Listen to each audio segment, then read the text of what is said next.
Hey guys, Mitch here at Swap Time. I want to go over this car that came in. It is a 2016 Ats V. And as you can see, it's got a Lt4 engine, and the transmission is the manual match transmission that comes with these. It's it's pretty much put together. Some small details to do. Main issue is the wiring, getting the car to function. So it was brought to me to get it to run and start off the key and act like a normal car, which able to accomplish that. So first step one was getting it to crank over. Figured that out. It had multiple things that needed to be done to do that. After that, make sure we got fuel, everything, and it's up and running. I'm waiting for a supercharger belt to come in. This has, I believe, ported heads, stage 3 cam. The blower may be ported, and it's got a huge throttle body on it. I'm not sure what size, but definitely over 100 mil.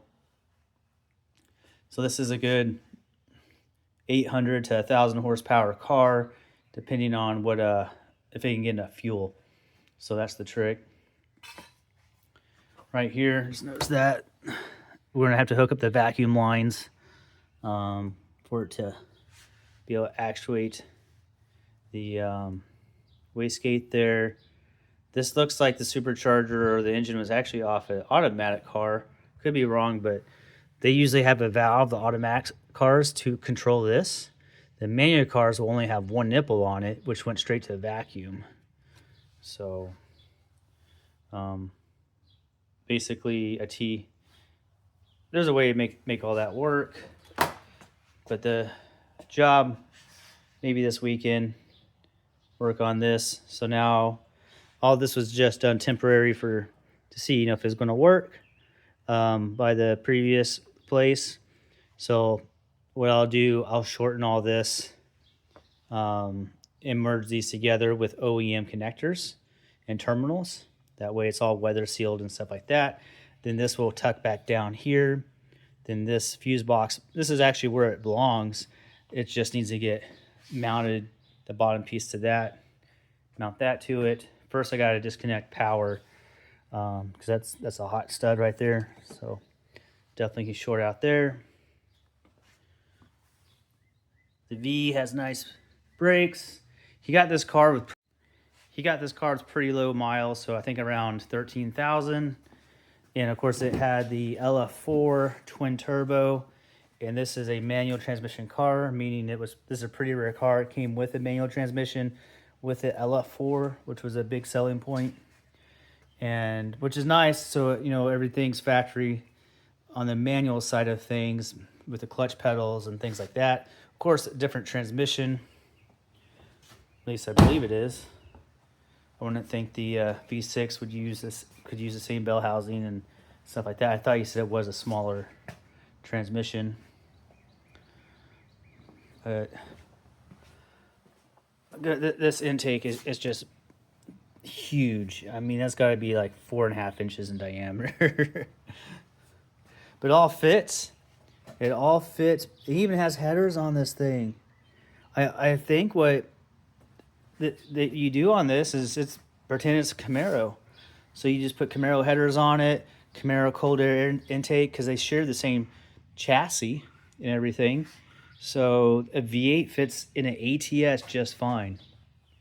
And for whatever reason, GM did not put the V8s in here. They designed a twin turbo V6, which is an awesome motor, but goodness, an awesome 4-door sedan like this with a V8, that's right up my alley. It's like a Pontiac G8, It's a really good looking car. The chassis is awesome. So I mean, looks like you can just take a normal ATS and literally bolt in an Lt1 drivetrain to this thing. And merge your connections up here. Looks like a lot. I mean, I do wiring. I know what every wire does. And I mean, it's definitely a possibility to do this. I mean, you could put a 5.3 in here if you wanted to. Plenty of room. So, I mean, you'd run the LT1 intake. So, I mean, the LT1 accessory drive is needed. Of course, you have electric power steering. So, you just drop these motors right in. Plenty of room behind the motor. It's crazy. Come over here.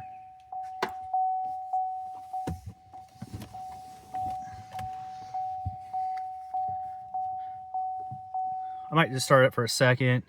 It still needs a tune on it. It has a very basic tune.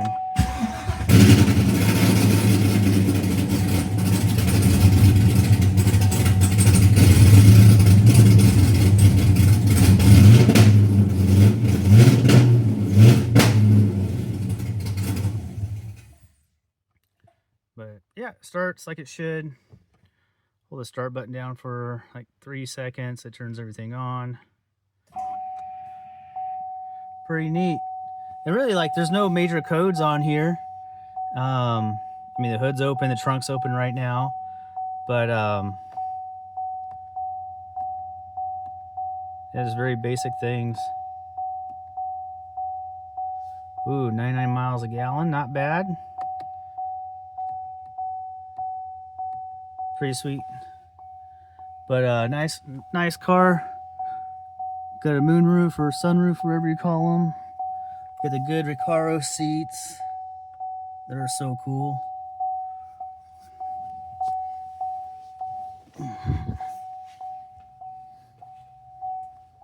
And then this is all the parts that were in the car. So started pulling it out. This is a intercooler reservoir. You can put ice in it, so that we're gonna get these bungs welded in. And the hoses already ran back here. Then it's gonna have a pump back here to pump ice cold water to the intercooler. Then that's a methanol injection tank. Probably won't go that far. And there's the batteries all the way back in the corner here. But very beautiful car. Excited to get this thing up and running. And I just want to let you guys know I do stuff like this where if you have a modern car and you're trying to swap different drivetrains in there that might not necessarily belong, I'm pretty good at the wiring, figuring all that out. It's just much harder to go, let's say take a new chassis like a 2018 Silverado and throw it like on a Blazer body. That's totally different. It's easier to transplant different engines and drivetrains, and I can make it all talk as long as they're within the same like period from like 2012 and up, even 2010 and up. So we've had good luck even with Gen 4 trucks putting Gen 5 motors in there and having everything work. So anyways, just a little video of a project I am up to right now. Thanks for watching. Bye.